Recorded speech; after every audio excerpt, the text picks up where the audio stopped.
Buenas noches, muchas gracias, muy amables. Henos aquí en el galponcito de la calle Gorriti con mucha gente amiga. Vamos a saludar inmediatamente a Patricio Barto. Hola amigos, buenas noches. Es por acá. Se aproximan las presentaciones de Córdoba, que serán el día 25 y 26 de agosto, jueves y viernes. Eso será en Espacio Quality, allí en Córdoba, y me dicen que las entradas están en Ticketek. Bien, eso es todo lo que tenemos que decir por ahora. Hablaremos esta noche de los fenicios. Los fenicios eran un pueblo de navegantes, etcétera. Pero no, vamos a hablar de los sacrificios. Tuvieron mala prensa los fenicios. Sí, siempre, muy mala prensa. pero parece que realmente eran tipos bastante pesados.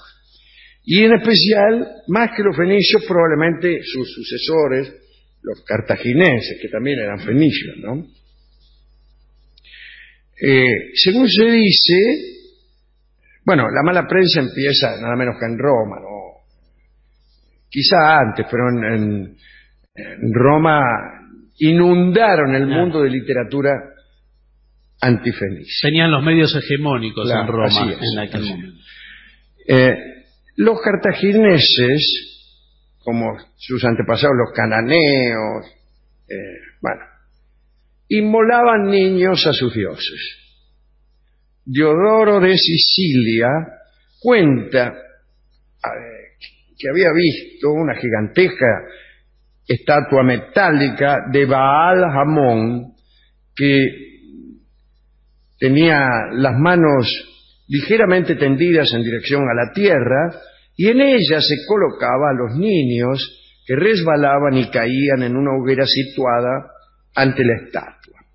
Los niños así sacrificados eran divinizados, eran convertidos en dioses. ¿Para qué? Para que los padres no pudieran lamentarse. Estos sacrificios se celebraban de noche. Músicos con flautas y tambores amenizaban la ceremonia. Las madres que presentaban a sus hijos para el sacrificio tenían que impedir que llorasen. Se trataba principalmente de niños de menos de 2 años. En una estela cartaginesa se ve a un sacerdote revestido con suntuosos hábitos, sosteniendo en su brazo a un niño pequeño. Durante una época estos sacrificios desaparecieron, pero allá por el año 310 a.C., cuando Agatocles, tirano de Siracusa, sitió la ciudad de Cartago, los cartagineses vieron en ello el signo evidente de la cólera de sus dioses. Si ahora nos están sitiando, es porque los dioses están enojados. ¿Por qué razón podrían estar enojados? Bueno, porque hemos suprimido los sacrificios humanos. Diodoro de Sicilia cuenta que estas personas, dice, leo textualmente a Diodoro, creyeron que el dios les era hostil.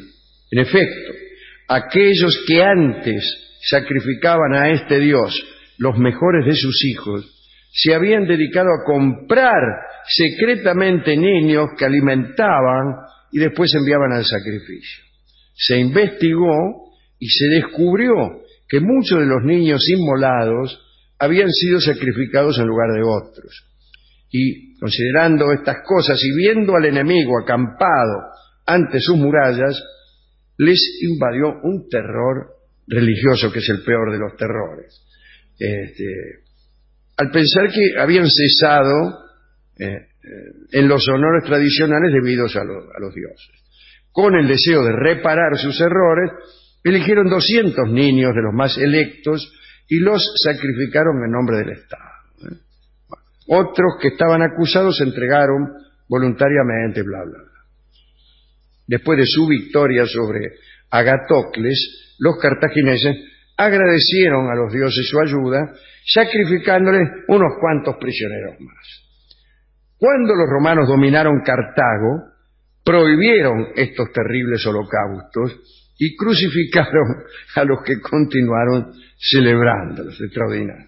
Prohibieron los sacrificios humanos y el castigo, en castigo a los que antes sacrificaban, bueno, hicieron otros sacrificios humanos. Las cenizas de las víctimas, y esta vez de los romanos, se depositaban en un cementerio cartaginés llamado Tophet. Y en 1921 se descubrió el Tophet de Cartago en la playa de Salambó. Y en él se encontraron millares de urnas que contenían huesos calcinados de niños.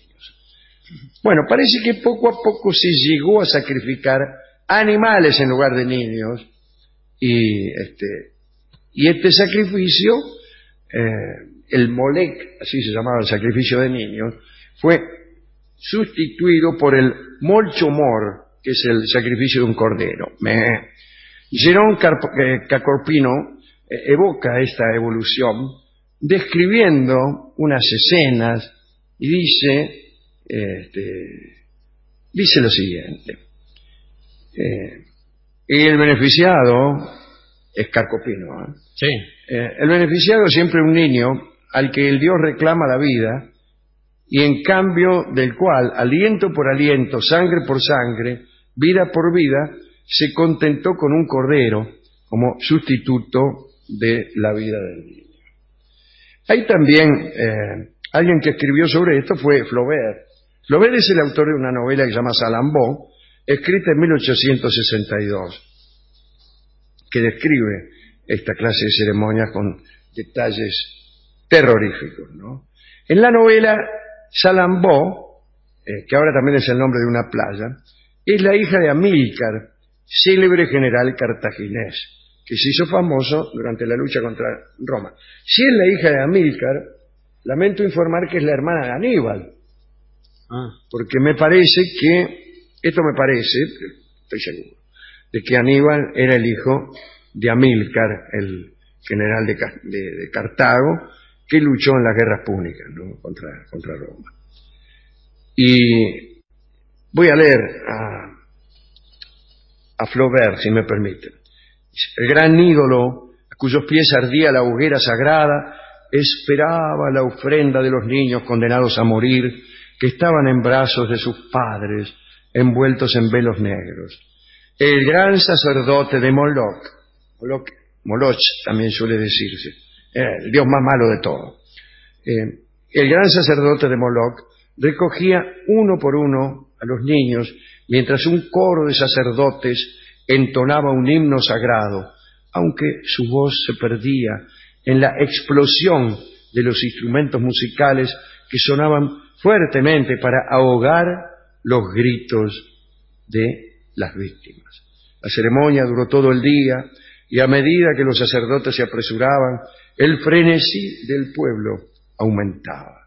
Cuando el número de víctimas disminuía, unos gritaban que se salvase a los niños que quedaban. Otros, en cambio, pedían más víctimas. Esto es Flaubert, Flaubert. Borges dice que Salambó es una novela que nos comunica mucho mejor cómo se vivía en 1862 que no cómo se vivía en el siglo III antes de Cristo. Y tiene razón, porque fue escrita ese año.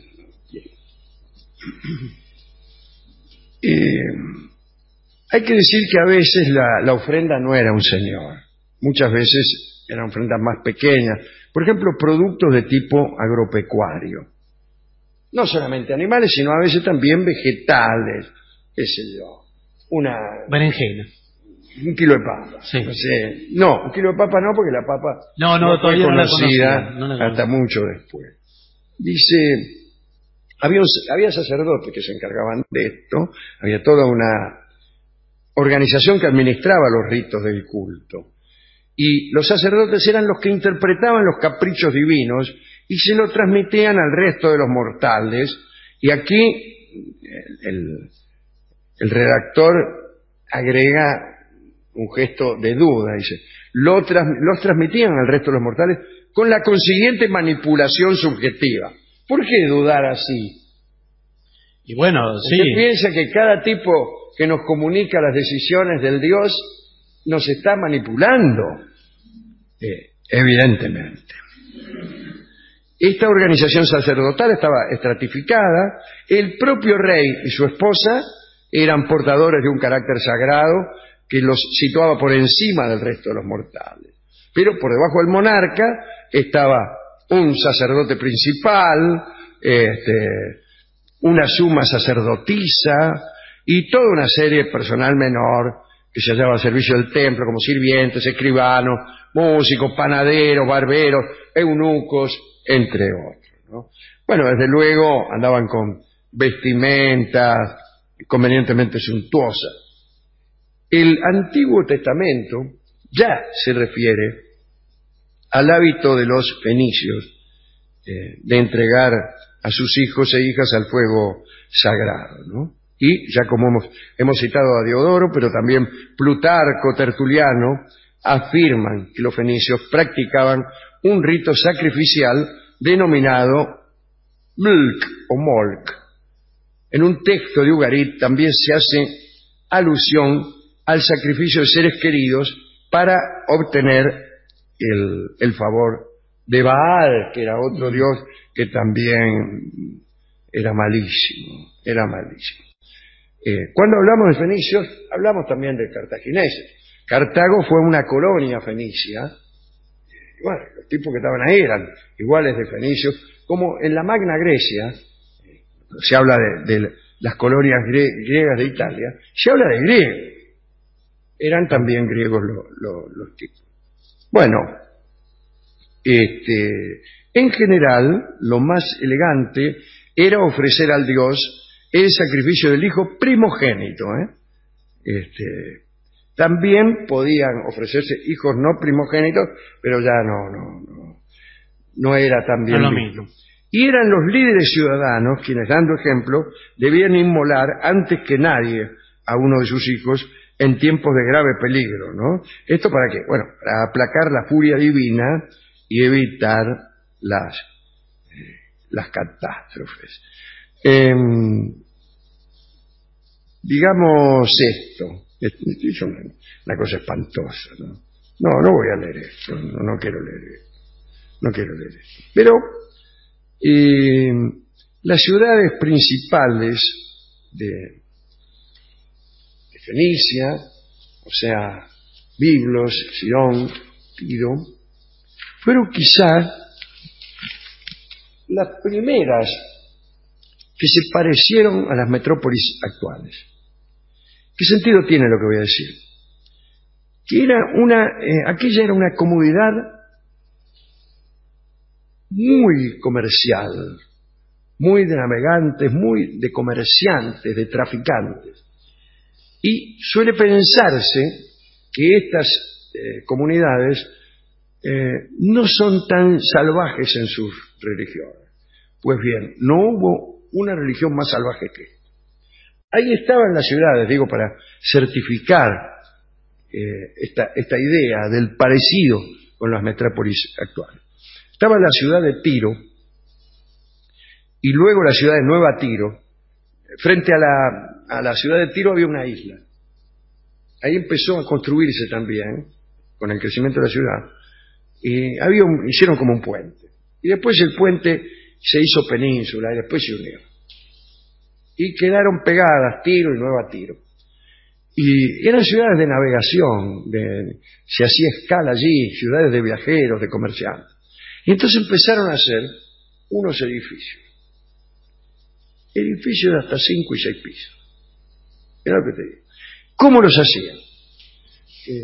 Esto mucho tiempo antes de lo que estamos hablando.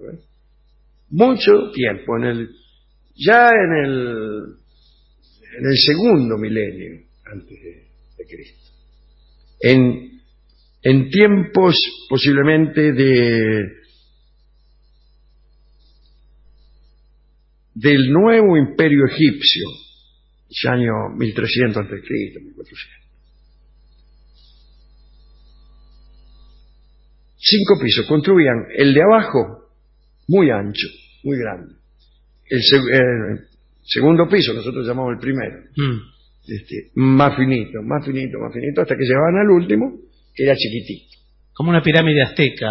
Y como un zigurat, Claro. el ejemplo más cercano que tenían ellos, ¿no? Estaba lleno de esos edificios. Es curioso, esos edificios no tenían, como después tuvieron los edificios de altos, la posibilidad de tirar las aguas menores a la calle, porque cada piso se achicaba conforme avanzabas en altura. Se caía de abajo, si no. Claro, le caía al de abajo. Posteriormente, los edificios de alto, de 2 o 3 pisos, no más, tendieron a hacerse un poco torcidos en las paredes. ¿Para qué? Para que vos pudieras tirar desde el 4º piso las aguas servidas a la calle sin que rozaran las paredes. Caían bien en el medio de la calle, como corresponde a una organización sanitaria que se exprese. Se dice que había gentes que hablaban distintos idiomas, que trataban de entenderse. Se dice que se practicaba el sexo en la calle directamente. Gran novedad. Pero bueno, todo esto nos pinta, especialmente esa ciudad de Tiro, como una metrópoli con mucha actividad, con mucho entrevero, con su mucho propio lío. caos. Era difícil conseguir alojamiento, había un encarecimiento de los alquileres y de los lugares para vivir porque no había. Todo esto no nos acerca mucho a una idea fanática de la religión, y sin embargo sí. Ahí estaban los tipos que pensaban que la cosecha iba a ir mejor si mataban a unos cuantos tipos. Es curioso. Después aparecieron los romanos, que eran no menos crueles, pero nada, que eran no menos crueles, pero no crueles de gusto. Esa crueldad unida a la estupidez es algo bastante insoportable. Ya es malo que alguien mate a todos sus enemigos solo para... Con argumentos. Con argumentos, qué sé yo, para mejor apropiarse del tráfico comercial entre Asia y Europa. Bueno, eso ya es malo. Pero que los maten para que no haga tanto frío en invierno o tanto calor en verano ya es medio raro. Hemos ido a la discoteca y el tipo me dijo que él no creía en todo eso. Bueno, no nos importa, igual si cree o no que cree. No creía en todo eso, que él a lo sumo creía, eso sí, en el Triángulo de las Bermudas. ¿Y por qué cree en el Triángulo de las Bermudas si no...? No cree que los dioses favorezcan a quienes le sacrifican personas, pero sí cree que los aviones se pierden en el Triángulo de las Bermudas. Bueno, no es un y después tema ahora. me agregó que quizá los dioses serían más bondadosos si le sacrificaran algunas gallinas, se perderían menos aviones. Sí, se le mezcló un poco la hacienda de todo. Sí, y me dio un disco que es una danza ritual. Muy bien. Una danza ritual, la que se llama Danza Ritual del Fuego, ya que estábamos hablando de eso, que fue compuesta por un compositor español que vivía en Córdoba, don Manuel de Falla. Estoy a punto de contar una anécdota con don Manuel de Falla, pero no, porque queda muy menoscabado uno de los participantes en esa anécdota, así que no lo haré. Lo que haremos sí, finalmente no tengo tampoco, entre tantas cosas que no tengo, anotado quién es el director Interpreta de la orquesta. ¿Usted lo tiene? No lo tengo aquí. Qué lástima. Pero escucharemos a alguien que no es Barenboim, pero es todo lo que sabemos. Ya es algo. Adelante, pues.